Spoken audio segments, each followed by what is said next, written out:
In a dream on March 3rd, 2017, Muhammad Qasim saw Turkey falling down and destruction was everywhere. Immediately after this happened, Israel became very active. They increased their operation around Palestine and they also built a fort for Dajjal. And Muslims couldn't do anything either other than protest.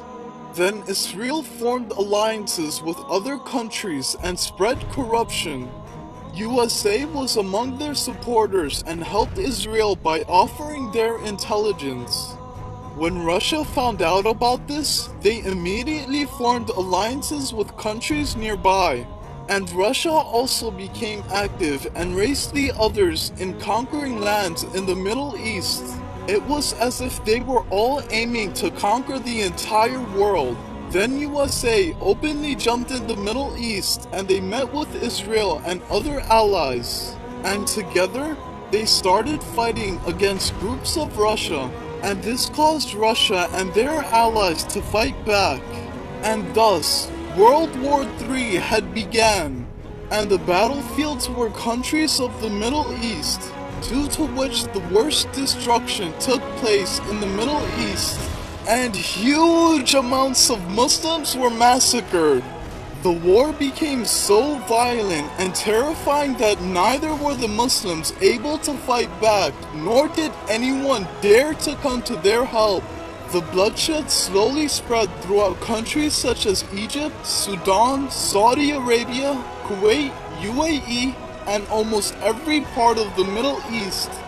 The team of Israel were constantly gaining more and more allies.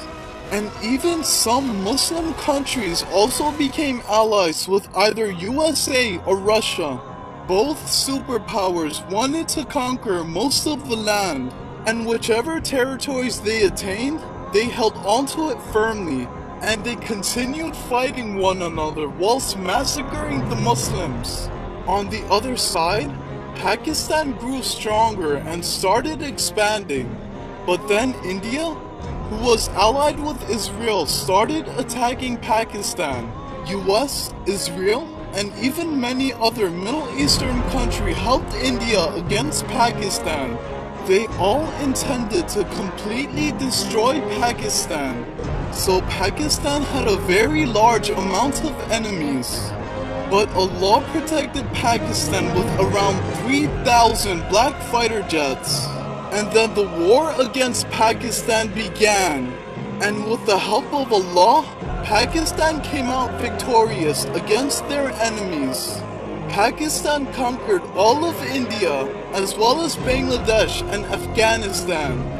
And once Pakistan claimed victory over India, Indonesia and Malaysia also became allies of Pakistan. Then Pakistan jumped in the Middle East by the will of Allah, and they fought back both superpowers using the powerful black fighter jets. And Pakistan attacked in such a way that no one could stop them. After defeating both superpowers, Pakistan became a superpower and secluded themselves from the world. And Pakistan regained control of the Middle East and Arab countries. All these areas became a part of Pakistan and they started rebuilding those areas. And then the true Islam of Prophet Muhammad ﷺ started establishing in all those areas. And peace finally prevailed where once the greatest war of man